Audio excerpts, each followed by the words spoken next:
Well, Hol's lovely to see you and see your face. It's been a while, albeit virtually. Firstly, huge congratulations. I know what this means to you. You must be absolutely thrilled. Yeah, I mean, sometimes I can't actually believe it's my fourth Paralympics because, again, sometimes I forget that my first ever Paralympics and a taste into that, sort of really elite sport was when I was 14 years old back in Beijing 2008. So for me to say fourth Paralympics is actually amazing. And I know it's going to be a very different games.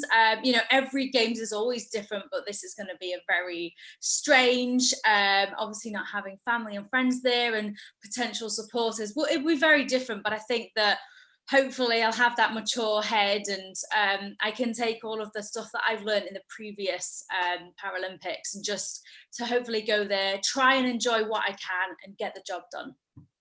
When you say that, it's such an achievement, fourth Paralympics. And I guess you're kind of perceived as a bit of a veteran now, although I don't want to say that because you're still so young. But I mean, that is an achievement. I mean, when you look back at Beijing, you were the youngest member of the team. What are your emotions? I mean, it must have been quite a daunting but exciting, prospect going to Beijing. I mean, I can, even though I've got a terrible memory, I remember Beijing. I remember lots of sort of, I was 14, I hadn't really been away from my mum and dad for a very long time. And I was great. I was fine. I was like, see you, bye, love you. See ya. It was that moment of, I never really understood what I wanted to do in my career. Beijing was an opportunity for me to explore and to see different disabilities and to actually feel what a competitor feels like on the day. And again, because I was going there to have the experience, I wasn't there to medal. It was the best ever games I probably could have gone to, knowing that it was fully there to enjoy and to soak that all in, where the next few Paralympics that's gone past now was, pressure and pressure on myself and, things changed. But for me, having that chance to go to Beijing was probably where that's why I fell in love with javelin. That's where at that moment in time, I was like, I want to become a Paralympian. I want to show the world what I can do. And I never thought that that's what my career path would lead down, but literally Beijing was something that turned my head. Beijing was the ultimate thing of, I want to do this as a job. And, lo and behold, this is kind of what I've been doing for the last 10 years. And, I'm now just turned 27. So I do feel like a veteran, but in a way, I think when I was 14, I was quite shy, I was quite shy, I'm not anymore, but I didn't That's feel changed. that's definitely changed. I didn't feel like I could potentially talk to somebody slightly older and ask them, because it's a fine balance between preparing for your competition, but also, want to be open and honest. But now I feel like if any younger guys or whoever just wants to ask me questions about certain things, I think that I'm able to be in that position now to tell them, mine's the fourth Paralympics. We've got plenty of people who go in there for their debut. And it's going to be really tough for them because that's their first experience. But I don't know if it's good or bad because I've had more experiences, so I will have things to compare it to.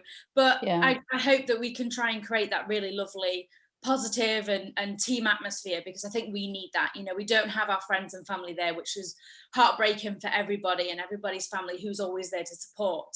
But if we can create that around the team environment for everybody, and I hope that that can be a really positive atmosphere for everybody, old or new. Yeah, the team spirit's going to be absolutely pivotal, isn't it, going out to Tokyo? And when we reflect on Rio, I mean, you smashed it out of the park, gold medal, world record. And you mentioned there the pressure, and I'm really intrigued to get your thoughts about, you've been there, worn the T-shirt, you know what it's like to compete at the Paralympics, but how much pressure are you putting on your shoulders for Tokyo? Because there's a big target on your back, girl.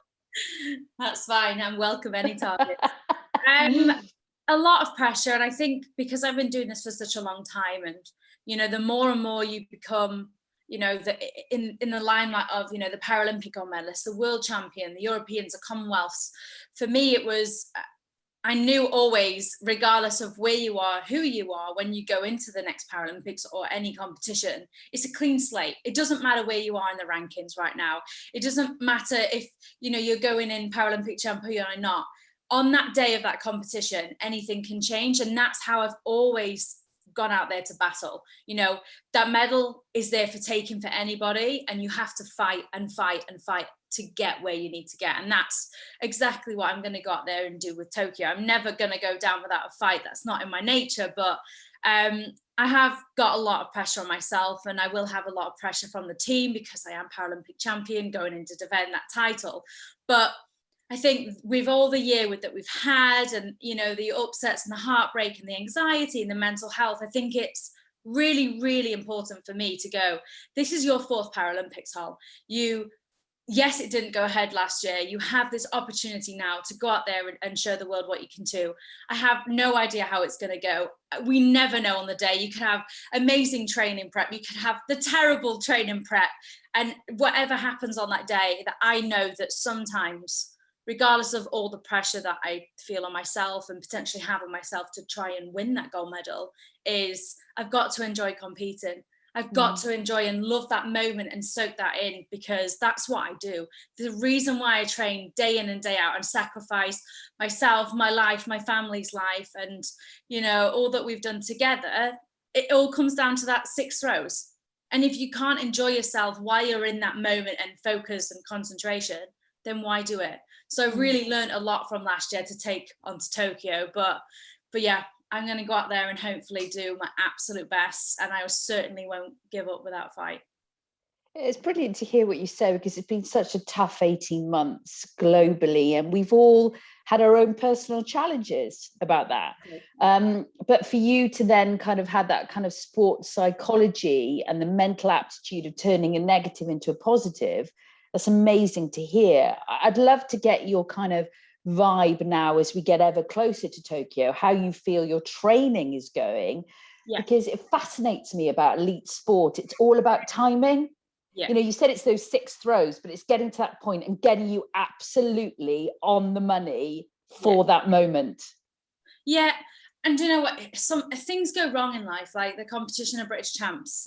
It didn't go well as planned. I didn't throw my absolute best, and I was disappointed. But in a way, I showed myself that my passion is still there, that I got the very little crowd going that we had, because I wanted to create and enjoy that environment. I was so lucky to be able to get there and compete myself. You know, we've had an 18 months long stint of not competing, very little training going into prep from last year.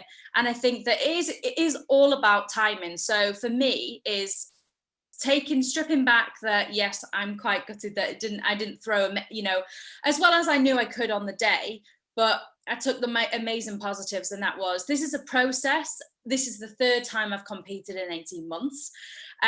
We have 2 months left to Tokyo, and that's where I need to be. You know, at the end goal is Tokyo. It's not now.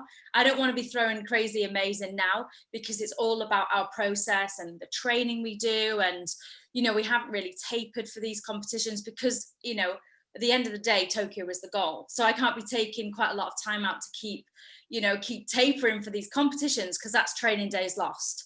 So for me, it's just having, you know, trusting that process. And I trust my coach. We work amazing together, me and Dave Turner. He supports me in everything, all my ups and downs, everything that we go through. And I think that's really important, that if you have, you know, really good solid plan, you have that structure in life that you're able to try and replicate in competition. And then hopefully everything will go as planned in Tokyo. But you have to prepare yourself. You know, you can't only control the controllables. That's what I say. You know, that's all you can do, is just control them. You don't know what anybody else is doing. It doesn't matter. You concentrate on you and you go forward. And as long as you can do the best and you're in the, you know, the best mental space that you can be, that's what matters. And finally, you know, you're well versed to answer this question because it's going to be your 4th time, but what's it mean to you personally to put that GB vest on? I love it. I think it's something that, you know, the Paralympics is the pinnacle of anybody else's, career. You know, it's the highlight of that them 4 years that we constantly train for.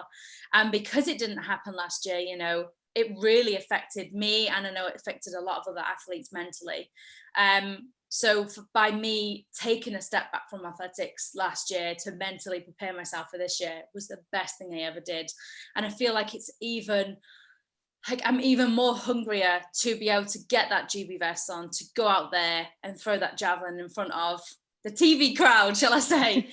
It's not going to be the crowd, but, you know, I know my family and my friends and my boyfriend's going to be watching me on the TV. And even though that I don't actually think my coach, Dave, is actually going to be there on the day with me, I think that's even worse at certain points. But you know what, we have to plan ahead. And if that actually happens, because it's not 100% confirmed yet, we have to just focus on what we can do. You know, what can we control? What can we work on? And yeah, I just can't wait. I think putting that vest on, getting ready to compete again, all the nerves, all the excitement, all the adrenaline, it'll feel like a roller coaster. That is what I can say. Emotional roller coaster is what it's going to be like, but I'm ready to hop on and I'm going to strap myself in.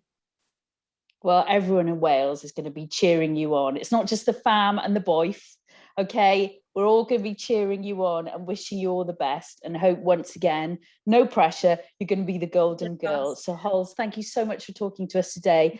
Fingers crossed. Hope the training goes well in the lead up, and all the best. You'll do it. I know you'll smash it. Thank you.